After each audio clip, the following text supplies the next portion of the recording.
Welcome back to the Java Crash Course series. We're still here, and I see that you are as well. And Brian and I want to demonstrate a Fibonacci sequence using Java. Right.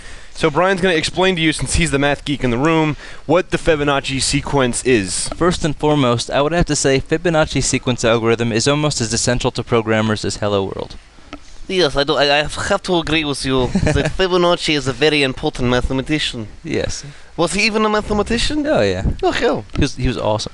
Alright, so the Fibonacci sequence basically is if you're hearing weird noises, it's because I'm drinking stuff. the most fundamental Fibonacci sequence is 1 plus 1 is 2, 2 plus 1 is 3, 3 plus 2 is 5, 5 plus 3 is 8. And I don't know if you can see the pattern by me explaining this. Is it possible? It's kind of like you take the number. Can we find maybe a Google image that gives us a... Because it is a defined sequence. Oh, like, yeah. It's the same every single time. The number added to the number previous is the next number. Let me see if there he is. That's a good-looking fella. Now, like the Fibonacci sequence in the form of a rectangle appears in nature a lot. It's also very much related to the golden ratio.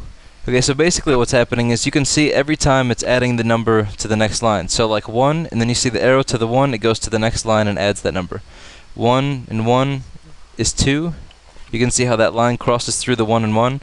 The next line down, it crosses through the 1 and 2 to make 3. Then 1 plus 2 is 3. 2 plus 3 is 5. Right. 3 plus 5 is 8. Right. And so on and so forth. So we're going to write a Java program that is going to calculate these numbers using using recursion. A recursion method. So I'm going to close our Firefox web browser. I'm going to Alt-Tab back in the NetBeans, and we're going to create a new project.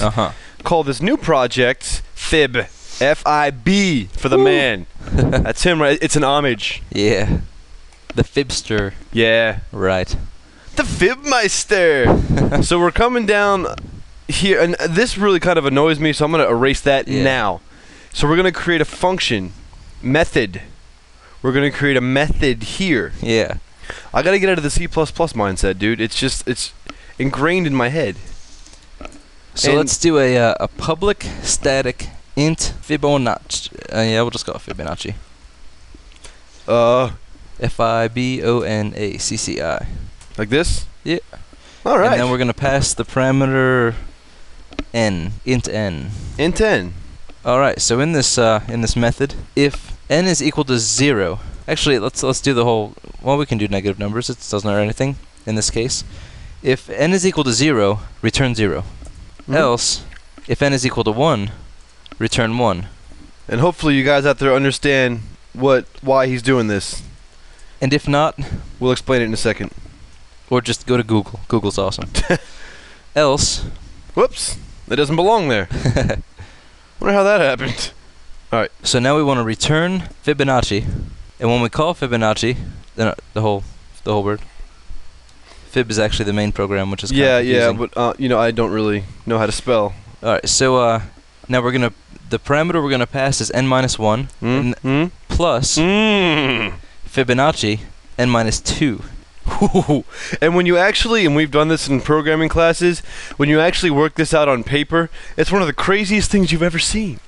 Because, like, you come down here, you're going to call Fibonacci with this, and then you're going to call it again with this, like on the same session instance at the same exact moment. Right. Which is cool. It's wild. It's wild. So did you want to explain this, or is it self-explanatory? I think it's self-explanatory. I mean, it's pretty much the same thing as the recursive function we did before, but now we're just taking the current one we're at, subtracted by 1, adding it to 2 prior. And if it goes back far enough to 0 or 1, it's going to just return 0 or 1 and continue on its way. Alright, so now we're just going to call this function and print it out. So we're going to do a system out print line, Fibonacci, and let's start with, let's do 21. Set it the integer 21, and whenever I have a function inside of a function, I like to have these spaces here so that it looks pretty. So that looks good to you. And run that and see what we get. Control S F6, ladies and gentlemen. Fibonacci lives.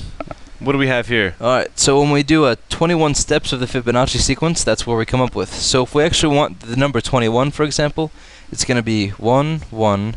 2, 3, 5, 8, 13, 21, which is the 8th step into it. So we do 8. If we return 20, switch 21 with the number 8, we should get the number 21. It's a more manageable example. Uh-huh.